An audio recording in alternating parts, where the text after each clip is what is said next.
সিএনএর খবরের জের রাস্তা সংস্কারের কাজ শুরু হয়েছে হুগলির তারকেশ্বর ব্লকের নাইটা মালপাহাড়পুর অঞ্চলের জগন্নাথপুর কালী মন্দির থেকে পায়রাডাঙ্গি পর্যন্ত দীর্ঘ 40-50 বছর ধরে রাস্তাটি বেহাল অবস্থায় পড়েছিল, ফলে প্রায়ই সমস্যার মুখে পড়তে হতো গ্রামবাসীদের। কিন্তু সিএনএর সম্প্রচারের জেরে নড়ে চড়ে বসে প্রশাসন। অবশেষে শুরু হয় ঢালাই রাস্তার কাজ।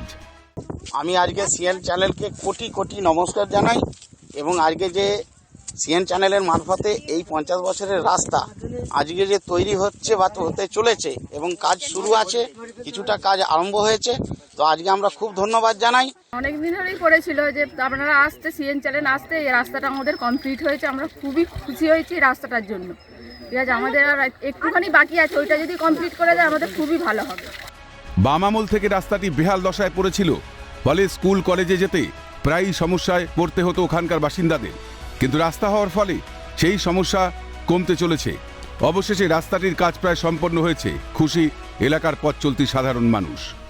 আপনাদের সিএন চ্যানেলকে অসংখ্য অসংখ্য ধন্যবাদ জানাই। আপনারা এখানে এসেছেন বলেই 2 মাসের মধ্যে এই রাস্তাটা আপনাদের জন্যই এখানে রাস্তাটা হয়েছে এবং আমরা খুবই খুশি হয়েছি। এবং আমাদের স্কুল কলেজ যাওয়ার যে আগে প্রচুর অসুবিধা হতো, এখন সেইটা অসুবিধা হয়নি। আর এই টালি কারখানা থেকে যে আমাদের এই চাপাডাঙ্গার পাড়া পর্যন্ত যে খালের পুলটা যে একটুখানি আর বাকি আছে, ওটাও যদি হয়ে যায় তাহলে আমাদের সমস্ত সমস্যার সমাধান মিটে যাবে। হুগলির তারকেশ্বর থেকে রিম্পা মজুমদারের সঙ্গে সুভাষ মজুমদার, ক্যালকাটা নিউজ।